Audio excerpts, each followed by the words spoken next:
In a strange coincidence, I played a tournament on Friday and Saturday, and I haven't played in 6 months, and now I've played 4 tournaments in 4 weeks, and I'm actually going to play next week in the Holiday 16? Chess 16? Chess 16, yeah. That might be in a couple of days for you guys at home. That'll be on January 2nd, is that right? The 16th? No, I think it's on January 2nd. It's on January 2nd? Yeah, it's Chess 16, 2016. He's like, that makes sense. It's not the 16th of January. That would make little sense. Okay, so I played 5 games. One of them was an end game right away, and so I can't really show you that game because it was an end game on move 12. So we would have to master not playing the middle game. That'll be my next lecture. So I had 2 good middle games in this tournament, so I'll show you both. One is against Wilson Gow, and Wilson Gow is a child who's about this tall, okay? And he used to play the beginner kids tournaments that we have here once a month, but he's been banned because he wins all of them. And there's a rule about what your rating can be, and he's about 1,000 points too high rated for it. So he used to be rated about 700, now he's rated 1,600. Now he plays in adult tournaments. And I've seen Wilson Gow when I've been helping out directing the kids tournaments, and he's always on board 1, and he's always winning, but not allowed to play anymore. Okay, and in this position, played a very unusual move. Well, normally black plays the Nimzo Indian with bishop to b4. The reason is, let's see if our class is on the ball. They don't look like, you can't see them, but they look like a Three Stooges audience, if you know what I mean. Okay, so in this position, if it were white's turn to move, what would white do? Yeah, I think they're trying out for the Three Stooges and getting the part. Anybody? What would white do here? E4. E4. Yeah, E4 is a good move. In fact, bishop b4 makes E4 look sort of silly because then the E4 pawn's hanging because the knight's pinned. My opponent was not perturbed by E4 and played b6, so I played E4. Okay, I mastered the middle game. And already white has a significant advantage. If you put it on your engines, it says something like 0.7 or 0.8 for white, because white just has domination of the center. D5, fighting for the center. Now, my whole life in these kinds of positions, I've had similar positions often, I always get my pawn on E5, either by playing E5 now or by taking and then playing E5. But I decided to do something different, which the computer doesn't like as much, so shows you what I know. And I just kept taking on D5. And the reason I did that is funny. If we can go back, and we can, see, told you. I was thinking of the exchange French, which I've actually played with white. Okay, and I like to play lines where you play C4. Usually I play knight F3 and then I play C4, but since C4 is explosive, let's do it right away. Knight F6, knight C3. Now can you imagine black playing B6 in this position? The answer is fries. I mean, the answer is no. And I would probably take, and this is actually the same position as in the game. And that's what I was thinking during the game. So I was like, let's do that. Let's get this position that looks like it's from an exchange French. Okay, so E5 is a better move. And I even thought E5 was a really strong move, but I was like, let's take and see what happens. Okay, he took back. I played bishop C4, but he saw it, and he defended his knight. And in this position, I was playing too quickly, but it was game in 45, so I don't want to take an hour per move. And here I have a very strong move which I underestimated and overlooked. And I just played the normal move castles, and my opponent castled. But actually, I have a very sneaky move, Queen A4 check. And this will shock all of you at home. It won't shock the people here. According to the engine, the best move is King F8. And if my opponent played King F8, I would definitely play Queen A4 check. Okay, because on the other hand, if he doesn't play King F8, he has to make sure he doesn't lose a piece. Losing a piece is bad. Okay, for example, let's look at all the other legal moves. Queen D7, I trade, and you lose your knight on D5. I got 2 attackers, you got 1 defender. So you can't do that. If you play C6, your C pawn is pinned. Your C pawn can't move, so I can take on D5, and you can't take back. So you don't want to do that. If you play knight C6, you're blocking your bishop. So again, your knight's not defended. And if you play knight d7, you're blocking your queen. So once again, I can take the knight on d5. The only other legal way, well, okay, b5 is horrible, is bishop c6. And I'm guessing, am I guessing right? I was guessing bishop b5, although I don't know why bishop b5 would be so good. You know what would be good is queen b3. Yeah, now I got a lot of guys attacking your knight. If your knight moves away, I got you on f7. On the other hand, if I play queen b3 right away, you could play c6. But you can't play c6 when I play queen a4 check and then bishop c6, because c6 is illegal. So after queen a4 check, the engine says king f8 is best. And if I had realized that and thought more than 5 seconds per move, I would have played queen a4 check. And white has a big advantage.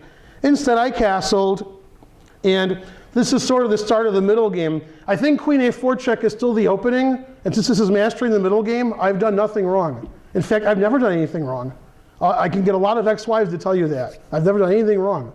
Okay, now in this position, I always tell my students, rooks go on open files, and this rook is not on an open file.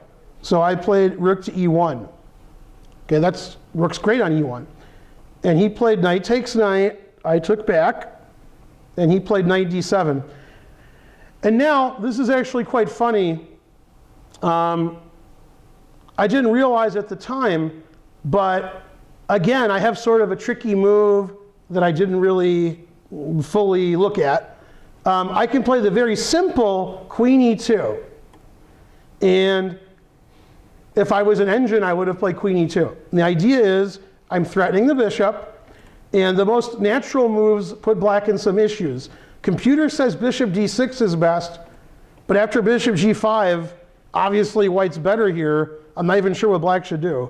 I guess he could pin his own knight, but that's not very good. But the main idea is, after bishop f6, I can play bishop a3, and if you play rook e8, I could even sacrifice on f7, and your king's going to go for a walk. That's probably okay for black. But there was some other move here that I think it liked better. I think it was knight e5. And I want to play knight e5, and then if he trades knights, it's unclear. But if he trades knights here, he's losing a tempo on his bishop. So I'm going to get to play e6, and I'm going to have pressure here, and this is just good for white. And again, I didn't really look at queen e2. I was just sort of playing like, I'll do whatever I want, and I'll improve my position slowly. But, okay, probably when the middle game started, I should have been thinking a bit more about what I wanted to do, not just moving quickly.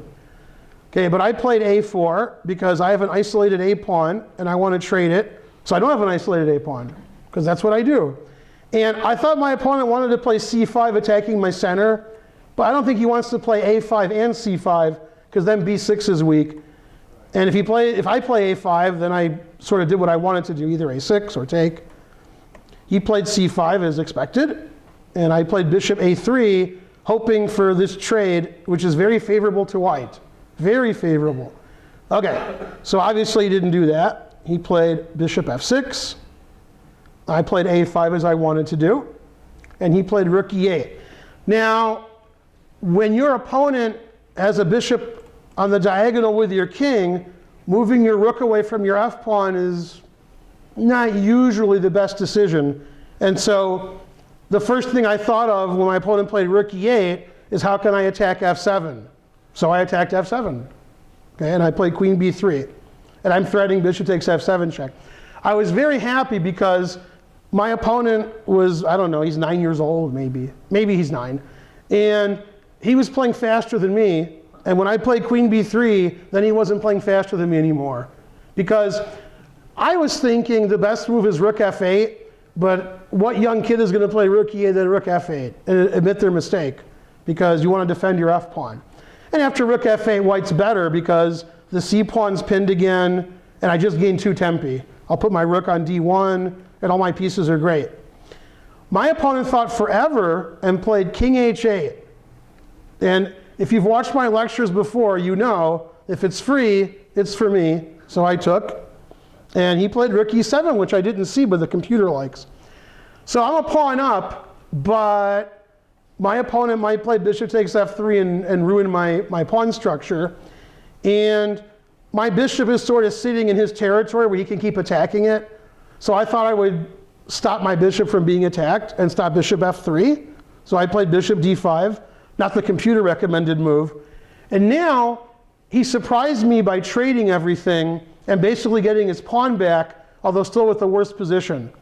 And basically he's always going to be worse because his king is trapped in the corner and white doesn't really have any problems at all. But he's getting close to equal because he got his pawn back. He traded bishops, he traded rooks, he traded pawns, and he got his pawn back. B takes a5. Although, I mean, it's a doubled isolated pawn that's blocked by my bishop, and my queen is pretty nice. So I would still call this a middle game. Some would call it an end game. The reason I call it a middle game is I have attacking chances against his king, and usually in the end game we're trying to queen pawns, and we didn't try to do that. Okay, so again, the computer doesn't like my next move. It wants me to play a move I didn't look at. And when it showed me that move, I was like, hey, I like that move. Wants me to play rook e6 with the idea of rook d6. Yeah, that's a good idea. I agree with that. But I played h4 because I don't like getting checkmated. So now I get rid of the back rank issue, and now my knight has g5 in many instances. And maybe occasionally I'll even attack with my h-pawn. Okay, once again, he surprised me, but the computer sort of likes what he did by trading everything. Okay, making my middle game lecture look silly because he's getting to an endgame. He played knight b6, and for those of you at home who don't see the tactics, if we trade everything, I showed this position in my kids' class a few days ago, and I said, how does white win? And their answers weren't good. They were like rook e7, rook e6, rook e3, rook e4. And I was like, what about all these hanging pieces? But they didn't like any of that. Okay, but I would take the rook. Okay, so my opponent didn't give all his pieces away. He played knight b6, attacking my queen. Now I'm a pawn up again, and he surprised me again by taking this pawn because it looks like I have lots of tricks. But I realized when I was thinking about how to win, tricks are for kids, and I'm playing a kid. So if I play some normal move like rook d1, which looks good, he'll play bishop takes f2 check, and I'll lose my rook on d1. So I can't do that. So I thought quite a long time here, probably my longest think of the game, because I have a lot of tactics, and I was trying to figure out which ones worked. I was thinking, should I attack his queen? Should I play rook e7? Should I play knight g5 to play knight f7 and knight e6? Should I take the bishop? And after thinking for about 8 or 9 minutes, which is a lot in a game 45, I played knight takes bishop. And then I played the move that will shock the audience, although they already look pretty shocked. Okay, and this is a big tactical move, and before I make such a move, I have to think several minutes to make sure it doesn't lose all my pieces, because it's pretty scary. Okay, and I think the computer wants me to play bishop c5 here, and says white's better, although the computer often goes into these drawn endgames and says white's better, but I'm not going into those. So I played the brilliant tactical move, which Danny found right away for white. He just walked in, so it's tough. He thought he could just walk in and watch the class, but he's been quizzed right away. So you played queen takes a7? I played queen takes a7. Now, obviously, if he takes my queen, I'll play rook to the back rank mate, but that wasn't the point. The point was I take a pawn, so I'm pawn ahead. And the other point is I have a threat. And my threat is, if white could move again, they're like, you have a threat? What? They can't believe it. All the way in the back. Queen takes a7. Illegal. Queen takes the rook. That's a8. A8. Yeah. And then knight takes and then rook check. Right, queen takes rook check and rook e8 mate. So if black plays some really scary move like queen c3, that doesn't stop my threat of queen takes rook check. Okay, so he thought a long time here, which is good. If they move instantly, that means they saw your trick and they're punishing you. And he played h6, so he wouldn't get checkmated. And when I played queen a7, I knew that I had 2 moves here to save my queen. And I played the slightly trickier one and the slightly better one, queen f7. I could also play queen e7. Now after rook takes bishop, I could try to checkmate him with rook e8, but trying is the first step to failure. I would just check and take his rook. And this position I know I could win. Okay, so my opponent played another move that shocked me, and the computer doesn't like it. He played queen takes h4. Okay, and if you just walked in, you might think, well, material is equal, the bishop on a3 is almost hanging, this looks like a draw. Okay, now I have a rule for my advanced students, much more advanced than people in this room, and so much better than you at home. You'd have to be one of the top 10 players in the world at home, and only like 6 of you are watching. The other 4 are playing in Qatar. Okay, so I know that they're not watching. Okay, so Magnus is taking the day off from watching my lecture because he's playing, he can't beat 23, 2400s.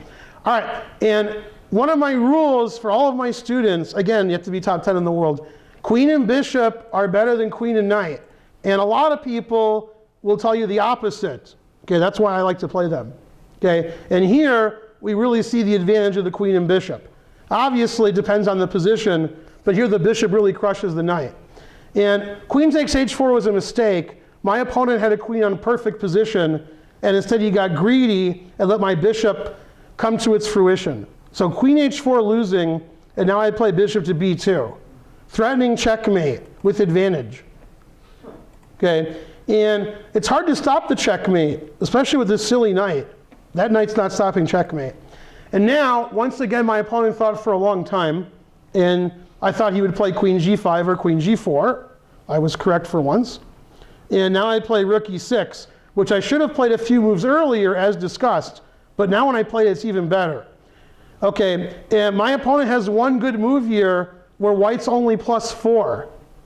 He has a fantastic move, which I didn't see, and I'd only be +4, but he didn't find it. Does anybody see black's best move? If you're playing a lot of 1-minute chess, you got to find moves like this, because you can still win when you're -4. After the move he played, you can't win. Then you can never beat anybody. What's the best move for black? Very difficult question. I know I didn't know the answer. I thought he'd resign, but I was wrong as usual. Let's see, who knows the answer? What's the best move? Who can do it? Anyone? You with the wrong answer. Me? Yeah. Well, I was thinking about queen e5 and then f4. And then... Yeah, queen g5 is the wrong answer. That's probably like the 3rd best move. That's pretty good. That's good enough. Yeah, my opponent made the slight mistake, rook d8. Only one person laughed. He who laughs last didn't get the joke. You with the crazy answer. I know this is crazy. Yeah. Rook a1. Oh, you want him to play rook a1? Bishop takes. Yeah. Then check. Exactly. Queen. And then take my bishop. Take the bishop. Yeah. That. I mean, you're losing all your pieces, but yeah. Is that? Well, rook takes knight would win, but if you were a super grandmaster, what, you're going to play rook e8? Yeah, I'm going to play here because I'm a super grandmaster. Because then that's annoying. You know what I'm saying? He's like, yeah. Yeah, although rook e8 wins, rook takes knight wins. And your move is better than what my opponent did, but it's not good enough. Okay. It's better. Okay, my opponent played knight d5, or rook d8 I mean, and then I played checkmate with advantage. Yeah, then the game's over because I won. Okay, what he should have played is king h7 exclam, getting out of the pin. Then I have to take his knight. Then he could like pretend to threaten something. Right? That's pretty good. If it was his move, he'd actually be winning. Rook check, queen h4 mate. Yeah. So that was the best he could do. But, and also I think the computer wants me to play f3 here, which I would never do, never play f3. Okay, and then this is the best he could do, but instead he hung mate and won. He was threatening mate himself. If it was black to play, he would mate me. Okay, if I took his knight, then he would checkmate me. Rook d1 and queen h4. But I knew I was threatening checkmate, so I won that game. So even though it looks like an end game, I still call it a middle game because I have a big attack, there's a lot of pieces on the board, and more importantly, that's the name of the lecture, mastering the middle game. Okay, you guys showed up early, late, so you'll be like class A-ing the middle game, not mastering, because you missed the first, yeah. Okay, now the other game, which was sort of a middle game, was this one. I had the black pieces. Now this is a local player, Steve Bange, who's always rated about 1970. I don't know how he does it. Every 1,000 games he has the same rating. After every round, if you win, it's still the same rating. And the first time I played him, I was white and I got nothing. Like it was a draw. Game ended in a draw. And 1,000 moves, I was worse most of the game with white. Then I played him again. I beat him in 1,000,000 moves with black. The games got longer. Okay. And then this game, it looked like it was going to happen again, another 5 million move game. But instead, he made like 30 mistakes in a row. So now, for those of you who watch all my lectures, which is obviously all of you, you'll remember my game with Matt Barrett, which I lectured on a couple weeks ago from the club championship. Yeah, that sounds right. Okay, and actually, we played the same, everything the same. Okay, this is my game with Matt Barrett, which I've already lectured on. You might have just watched that lecture. And in my game with Matt Barrett, I was like, D4, what kind of move is that? That's the 5th most common move. I don't know that move. Well, my opponent played it again, so I played the Matt Barrett, defense. And here, good players play BC, okay? But that's an old move, BC. Yeah, exactly. Okay, and I'm more into like Marvel, so I played DC. Okay, good. And when I played Matt Barrett and I played DC, I was like, that's a dumb move. I was like really ashamed after I played it. Then I looked at it with my engine. Engine says DC, good move. And I was like, all right. And super grandmasters always play BC, but I'm only a regular grandmaster. Okay, now for those of you who remember my lectures, Matt Barrett played bishop E2. And after bishop E2, knight G6, he quickly made a move that I thought was bad, knight C3. And the reason is the knight can't go anywhere. And in fact, he ended up going back to B1 later, which Greg Shahadi would approve of. Okay, and during the game with Matt Barrett, when I played DC, I was like, oh no, eventually the knight's gonna go to C4, and that's very annoying. But then when he played knight C3, I was pretty happy. Okay, so my opponent played bishop D3, not bishop E2, and then immediately played knight D2. Okay, he knew what to do. Okay, or as they say on Futurama, he know what do. Don't sue me. Okay, so E5, knight C4 back. And I thought white should try to get his knight to F5, but my opponent did not agree. He played bishop E3. Now the knight's not going to go to F5. Okay, so now it's sort of boring. The computer says equal. Okay, and my opponent played A4. Now this is something I like quite a bit from the Mastering the Middle Game lecture standpoint. This was the opening. We're done with the opening. Now it's the middle game. Now, one thing that I concentrate on that my opponents don't, so if you ever play me, forget what I'm saying now, is I think about what my opponent's going to do and how do I stop it. My opponent's going to play A5, and then I can't move any of my pawns because I'll get crushed. And I was like, I don't want him to play A5. But if I play A5, then he puts one of his pieces on B6. I don't want him to do that. So I thought about playing B5 myself, but the problem is, takes. He could play some crazy move like knight B6, and I'm too old for that. I can't let things like that happen. Okay, so I played B5, but not quite, B6. Okay, now my opponent plays A5, I can play B5, and then I don't really care so much. His knight has to move backwards. And my opponent made what I consider the first mistake, probably the most logical looking move in the position, but he didn't study the position deeply. Played rook A D1. Now, when you play one of your rooks to D1, you should have a plan for your other rook. This rook already has a plan. The A pawn was moved. Okay, the rook on F1, where's that going? I mean, it's going to E1, then back to F1. Question. After B5, sorry, A5, B5, why can't he play knight B6 though? Because it's hanging. And then I take back? What's your rating? I don't know. All right. Yeah, so all right, let's look at the Danny Machuca variation. Danny sacrifices a piece because I tell him to always sacrifice a piece. You're supposed to say, you told me never to sacrifice a piece. Right, okay. And I could play queen B7 or queen B8. Right. You're down a piece. The pass pawn's not enough. Well, you're pretty high rated. What do you think? I think that black is winning. Black's up a piece. You have a pass pawn for a piece. What are you, Capablanca? You know the game I'm talking about? Alright. Do you know the game I'm talking about? No. Well, put it on your engine. If your engine says white's better, you got me. You got me. If you sack a piece against me and you beat me, I just clap. And the last person who beat me sacked a piece and beat me. And that was? Who's the last person who beat me in a tournament game? Come on, it's been 13 months. Who did it? Anyone? Sam Savian. Sacked a piece. Computer said I was slightly better, and then he beat me. I mean, if you sack a piece and beat me, you're too good. Okay? If you sack a piece, I'm up a piece, that's great.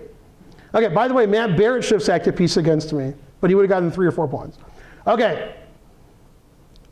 Back to reality. Rook A D1. And now I shocked the world. Okay? If you thought, Ali beating, no, not Frazier. Liston. If you thought that shocked the world, if you thought the guy who beat Tyson, who? Well, it shook up the world. The bus was never. Yeah, now you're going to see something that shakes up the world. That was just preparing you for this position. Okay, after B6, Rook D1, now I played the shocking move. Now they're too shocked. B5. See, when his rook was on A1, I didn't like B5. Now his rook's not on A1. Now I like B5. Because now when he trades, knight B6 is not possible unless you're Danny Machuca, then maybe. Because I get an isolated pawn. All right. But if his rook was on A1, then knight B6 is reasonable. Okay. Also, I didn't think he should take my pawn, but the computer agreed with him. Okay, he went back to D2. I don't have to play A6, but I did. Because if he takes on B5, I could take on C2. But I like my pawn on B5. Okay. Now, mastering the middle game. I don't know about that. That's mastering passivity. That's the next class. Those pieces can't do anything. Yeah, in fact, can this bishop move? Can this bishop move? What's he doing over here? Why is his rook on D1? So it can be blocked by 2 pieces. Now you'll like this. He played rook A1. So he played rook, but that rook isn't done. It went to D1. You'll see. Okay, bishop to E6. I know you want to fianchetto your bishop, but I like my bishop here because I'm trying to protect C4. I think if he plays C4, he can equalize. If he doesn't play it, I think this pawn's just weak. Okay, rook C1, and I made a joke in the kids' class, which I don't think was recorded, so I can make the joke again, except it's not a joke. It's the problem. You all know, being the fine players that you are, no sarcasm at all, that rooks go on open files. Rooks want lots of space. And when you intentionally move your rook behind a pawn, we have a name for that in Michigan. There's a player in Michigan who does that a lot, who's a Class A player. His name's Tom Mannion, so we call it a Mannion rook. So if you're watching this, that's named after you. Okay, not Josh Mannion. Josh Mannion was an IM in the 90s. He's not named after him. Okay, so he wants to play C4, and he wants his C pawn really well defended. Good for him. Rook D8. Now if you move your C pawn, you're undefending your piece here on D3. So that's sort of risky. And he played knight F3. I assumed to play knight G5 or bishop G5. So I said, no, you're not doing that. H6. Again, I don't like when my opponents do stuff, so they can't do it. My opponent copycatted H3, which is fine. And I played bishop C5. Now in this position, I wanted to play knight F4, which I did in the Matt Barrett game, if you were paying attention. But then he would take my knight, I think suggested by Danny Machuca in the last class, and then E5, and then queen E4, queen H7, and I resign. And then you don't get to see this game. But if his bishop's not on E3 and it's off the board, see how good I am? I took it off the board. Now knight F4 is looking pretty good. So I said bishop C5, let's trade bishops, and then I'll play knight F4. And he said, Ish don't think so. Bishop D2, although I like when his pieces move backwards. Okay, now again, I want to play knight F4, but I don't want him to take it with the bishop. So I played queen E7. I'm going to play queen F6, then play knight F4, then I'll take it with the queen. Okay, now my opponent confused me. He made a move I never would have thought of. Okay, you shouldn't do that. I'm trying to play chess over here. He played knight H2. And I'm assuming, although I don't know for a fact, if I play queen f6, he was going to attack my queen. And then maybe his knight would go to e3, and he could go to f5 again. On the other hand, I have a rule that I teach all my students. I listen to my own rules. When your opponent makes a move, whatever they moved isn't where it was, it's where it went to. You can write that down. Okay? That knight on h2 isn't where it was. Where was it? f3. What was it doing on f3? It was protecting the center. Now I can go to d4, which, by the way, looked pretty good to me, because I sort of wanted to do that.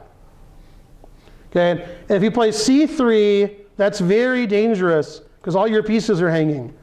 I could play bishop f2 if I was in a crazy mood. Okay, then we could get some crazy variation like this. Okay, I wasn't in a crazy mood, although after this I'm in a crazy mood. So, yeah. So I get my piece back, and I won a pawn. So c3, computer doesn't like. On the other hand, allowing this is sort of risky. So he did a double Mannion, not recommended by me. On the other hand, allowing that's also not good. So what did he do? Yeah, he played rook a to b1, because that rook didn't move enough yet. Okay, and I put my rook on an open file, and he kicked my bishop away, and I'm like, all right. And he did it again, Britney Spears style, rook a1. If you just walked up to the game now, would you think white played rook d1, rook a1, rook b1, rook a1? The answer is fries. Okay, so I defended my pawn. And the thing is, these pieces really haven't done anything. And my bishop's on a nice diagonal. My rooks are on open files. He's got to watch out for knight f4. What's that? The other bishop also has a control of that. Yeah, my bishops are pretty good. Yeah, that's right. They're much better than the rap group crisscross, even though they are crisscrossing. Okay, too confusing for the kids in the audience. Now, my opponent made the worst move ever. I have to tell you a story. I didn't tell the kids class because it's too complicated. Fischer lost a famous game. I think it was to Ullmann, but it might have been to Ivkov. But it's to one of them. Unless I'm wrong, then it's somebody else. And Fischer was going to play like h6, like just normal h6, like I did. However, h6 just hung the h-pawn because there was some pin. So he put the pawn back on h7, and he had to play h5, the worst move ever, because h6 hung material.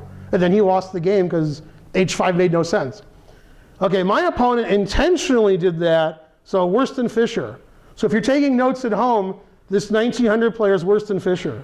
And in fact, if they played right now, it would be close. Okay, and my opponent made the worst move. Okay, and I think he sort of lost his sense of danger. He was like, well, Ben's playing bishop d4 to b6, and queen moving back and forth, everything moving back and forth. He wasn't worried at all, so he decided to get aggressive. Now, if you put this position on an engine, it prefers black, because my bishops are better than his, my rooks are better than his, and my knight's better than his. My knight might go to f4, his knight could retreat to some silly square. Okay, my opponent blundered with h4. Okay, and that loses the game. Okay, and I don't know why, but I was really brutal at this point. Like, I actually played well. That's not good when I play well. You shouldn't expect that when you're playing me. And when your opponent plays h4, this is the first move you think of. And I played it. Danny Machuca.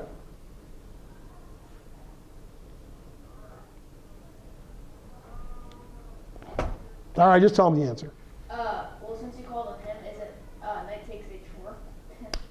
No, knight h4, that smells bad. Anyone, nh4 smells bad? Anyone? No? nh4, nothing? How about you at home? I make the joke a lot, you should get it by now. No? Nobody knows what ammonia is? All right, you. Yeah, bishop g4. Now the best move is resigns, but he couldn't find it. I like my kids' class. They suggested h5, saving the h-pawn. And I was like, well, my bishop's on g4. What? Okay, so here, any good player would resign. But if I was playing Magnus Carlsen, he'd resign. He's like, sorry, I didn't see bishop g4. You know. And then I would be like, that's okay, you'll be better later in your life. All right, so how did he save his h-pawn? g3, a terrible move, by the way, but saves his h-pawn. Okay, now, as I said in the kids' class, which wasn't recorded, this is a Jen Shahadi position. And those are few and far between, because she doesn't play anymore. But Jen Shahadi likes one thing in chess. It's not checkmate, it's not taking a queen, it's not beating Magnus Carlsen. There's one thing that she likes. She likes rovers, especially because she named it a rover. Okay, a rover is when you move your rook up and over. Rover. See? If you spoke French, you'd get it. Okay, so this knight needs to be attacked by a rover, and so that's what I did. Rook c6 with the idea of rook f6, followed by white resigns.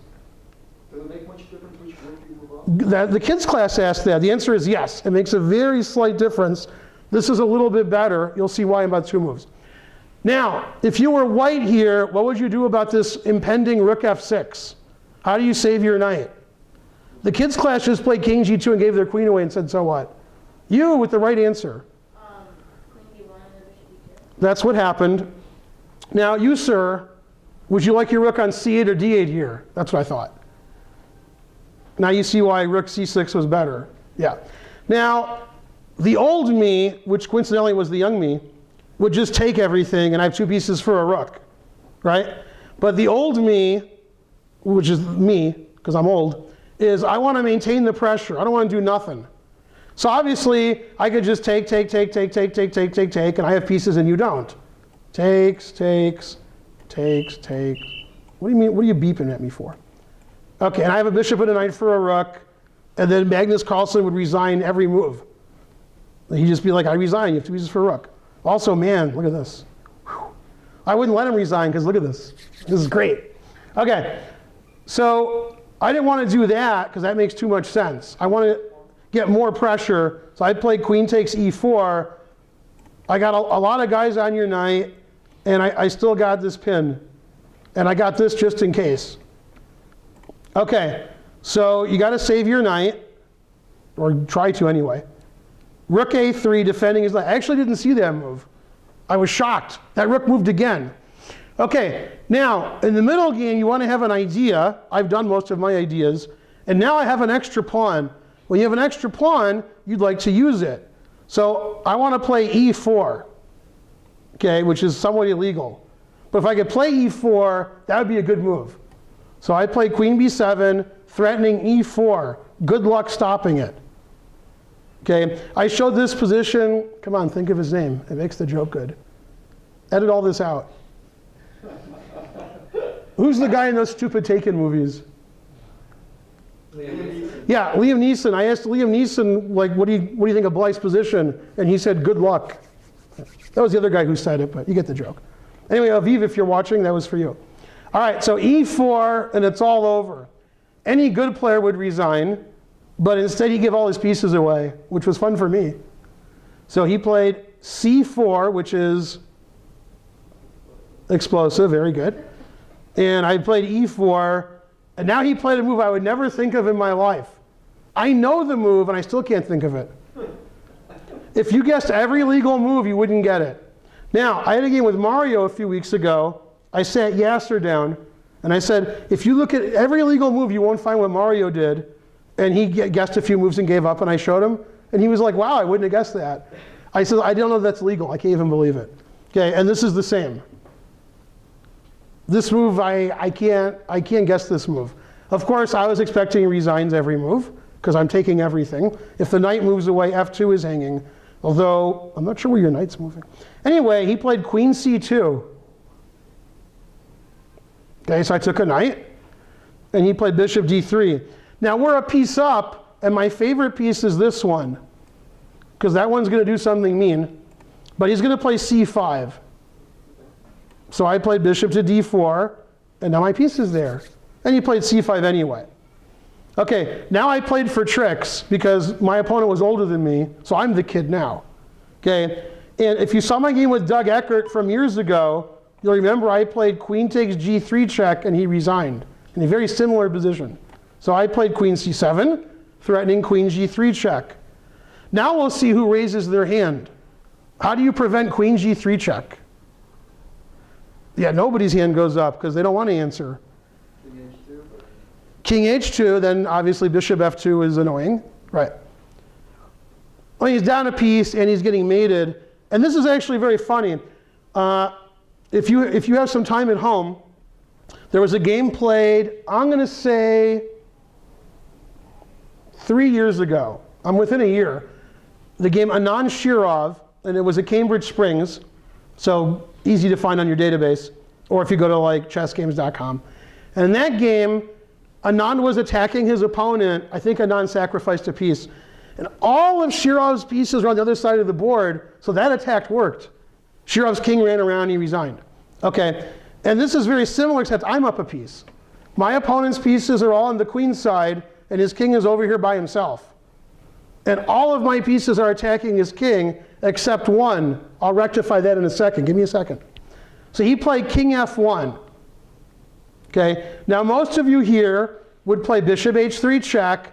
Obviously, if he goes back, he's walking into mate. And then his king is going to go for a walk. Rook e1 check, and okay, terrible for white. Terrible. Okay, but I want to play bishop h3 check. And I don't want him to play king e1. Okay, I want him to resign. So I got my last piece into the attack, Paul Morphy style. You. Rook e8. Rook e8. Right, now my rook is stopping his king. And now, I mentioned Shirov earlier, the game that he lost to Anand. I want to mention him again. I believe he was playing Topalov, although I could be wrong. He played the most famous bishop h3 ever until now. And if you know the endgame I'm talking about, that was funnier than you guys realize. You know the game I'm talking about? You're the worst. You? Yeah, bishop h3, right? The greatest move ever, maybe. Yeah. Okay, so if you're at home, you already know this, but look up Topalov Shirov maybe 10 years ago. Bishop h3, 5 years ago? Bishop h3, bishop and pawn endgame. Giving his bishop away for nothing, opposite bishops. Very famous game. You could go to the internet and probably type in Shirov bishop h3. I'm not even kidding, probably pop right up. Yeah? Probably would come up. Yeah. Okay, so my opponent played bishop a5 attacking my queen. Oh no. Okay, so bishop h3, check. My rook on e8 is doing a good job. And he didn't have the stomach for king g1. Darn. After king g1, I would play Ben Simon. Right, with a small attack, followed by mate. Now, during the game, I was considering playing Frank Marshall's favorite move, Levitsky-Marshall, 1923. Come on, wake up. Was it 23 or 32? Yeah, one of them. Queen g3 and then checkmate with the knights. Ah, queen g3, very good. Yeah, I was thinking queen g3, then if he takes it, bishop h3. No, but Levitsky game was with 2 knights though, I think. Yeah, but it's queen g3. That's the only similarity. Like bishop h3, the only similarity, we should have bishop h3. Okay, so queen g3 would win, but that's when I was younger. Okay, here, bishop h3 is actually better because my opponent can play the brilliant bishop e4, and his king escapes, and white would eventually win. No, he would eventually not win. Okay, so queen g3 wins, and I saw it, but bishop h3, I don't have to sack my queen, so I'm like, I'm not doing that. And my opponent resigned. Now that was a really good game for a middle game lecture, because we had the same pieces and the same pawn structure, but the piece activity was quite different. His rooks weren't as good, his bishops weren't as good, and eventually his king safety wasn't as good because of the move bishop d2. And I think the reason white had a big downfall this game from like slightly worse to losing, other than the crazy move h4, is in this position, I really don't like the move bishop to d2, because my bishop on c5 is, well, okay, that's the Yasser bishop. Bishop on c5 is too strong. Okay, and obviously h4 is totally losing move, but he's much worse here. Engines give black a big advantage, whereas here they give black a small advantage. But retreating your bishop and letting my bishop be so strong with lots of attacking ideas, not very good. Well, I hope you enjoyed those games as much as I do. If I ever play anybody over 2,000, then I'm in a lot of trouble. This is Grandmaster Ben Finegold for Mastering the Middle Game. We're going to change the name of the class to Grandmastering the Middle Game. Okay, until we have Ben Simon teach it. Okay, bye everyone.